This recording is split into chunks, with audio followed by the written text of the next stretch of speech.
Hello everyone, Dr. Suneel Dhand, internal medicine physician. Welcome to another video. There are many segments of the medical establishment who believe that mRNA technology should be introduced into future flu jabs. Many older people out there, indeed many younger people, get annual flu shots. So this is a very important topic. And I've heard it being talked about increasingly over the last couple of years, and I want to share this recent piece with you, which was published online. So here we go. This was published in Stat News, reporting from the frontiers of health and medicine. Is the flu shot market a slam dunk for mRNA jabs? Experts aren't so sure. Here are two things that are true. The world needs more effective flu shots, and pharmaceutical companies that learned of the jab-making power of the messenger RNA platform during the pandemic need new markets for their technology. Well, I wonder which one of those two large segments of the medical establishment are more concerned about.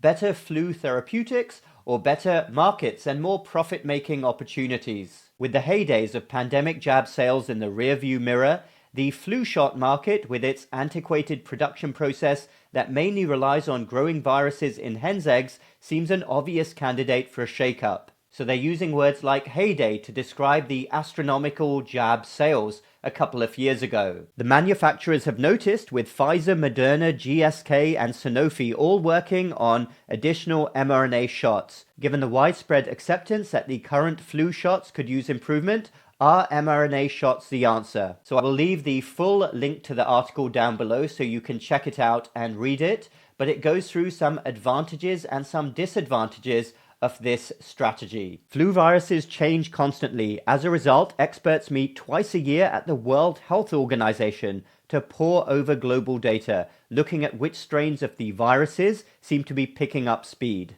Making mRNA shots is much quicker than traditional jabs of the past. They say that if they adopt mRNA, they will be able to choose strains closer to the actual flu season. They talk about the current production capacity that exists. Trying to grow a new virus in eggs can be a slower than optimal process, and they really want to speed this up with mRNA. And then they talk about the challenges for the future, the challenges. They say that mRNA carries some baggage and that current public acceptance of boosters has declined with each successive campaign. They talk about pandemic fatigue. They haven't mentioned misinformation yet in this mainstream media article, but I do expect they will soon. Then they do touch upon the side effect profile here. Traditional flu shots are not associated with the side effects that mRNA shots have become known for. And what about the cost of mRNA technology? Well, they're very concerned that makers of mRNA jabs won't be able to charge those kinds of premiums that they do for flu shots. Experts watching the work on mRNA flu shots think it's unlikely Pfizer and Moderna are looking to sell cheap mRNA flu shots. It's hard to see how companies could charge pandemic-type shot prices, which is obviously a concern for big pharmaceutical companies who want to make maximum profits. They're worried here about a crowded market. And how about combining different shots into one injection? Well, they touch upon the fact here that Pfizer and Moderna are both exploring the possibility of combining a number of different shots, including for the pandemic virus, flu, and RSV. And here they touch upon the unfulfilled promise.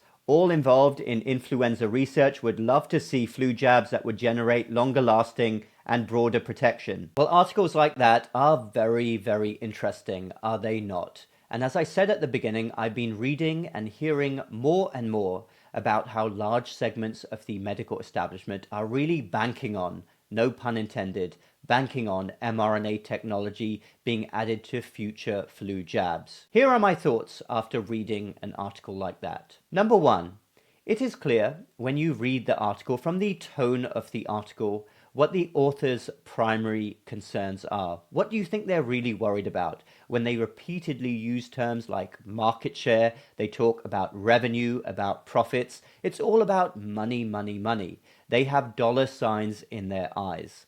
And that mirrors how many segments of the medical establishment and how our top leaders think. I ask you this, do you think our current medical leaders wake up every morning and think, how can I really help my fellow citizen? How can I improve their health and well-being? Do they wake up with that thought, or do they wake up with the thought, how can I generate more profits? How can I make more money for myself? How can I utilize my conflicts of interest to generate more profits and earn more money for myself and my buddies? What do you think is primarily in their mind? Open your eyes, folks. It's all around us. Secondly, number 2, think about this. We are talking about chasing a rapidly mutating virus. Viruses and bacteria mutate more rapidly than we can ever imagine. And even with modern technology like AI, it is very, very difficult to overcome nature. You can certainly do your best to improve medicines, to improve therapeutics, but overcoming nature and chasing a rapidly mutating virus is in essence a losing goal right from the very beginning. What people, if they were sensible, would be far better off doing is focusing on common sense solutions, addressing things like root causes of illnesses. And then beyond that, doing your best, yes, but not thinking that you can chase a rapidly mutating virus. And number 3, following on from that, we are living in a time. We have a medical establishment which is absolutely obsessed with profitable therapeutics. That's all they know how to do.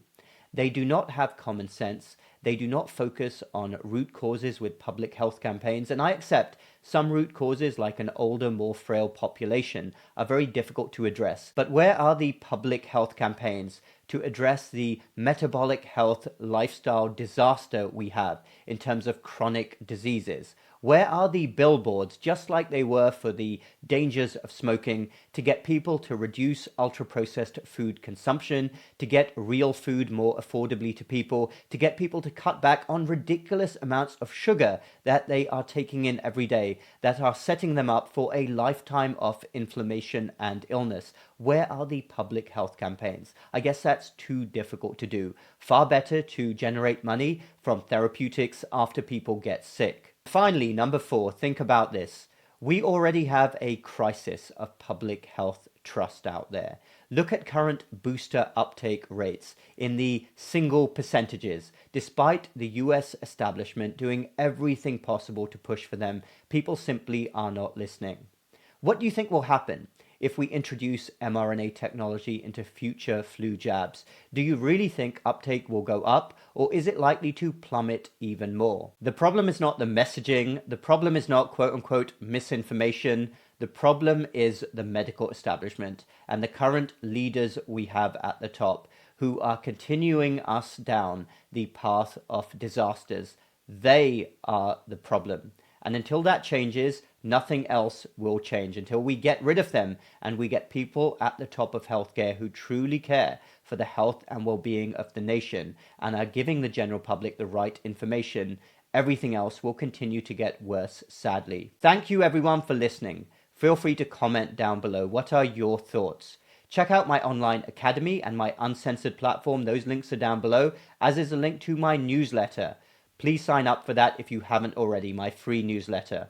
Remember, huge swathes of the medical establishment are completely and utterly corrupt, and one of the best things you can do for your health and your family's health is make the right decisions every day. Small steps add up to massive changes over time. But do not expect the medical establishment and the government to take care of you, because they won't. They have other agendas in mind.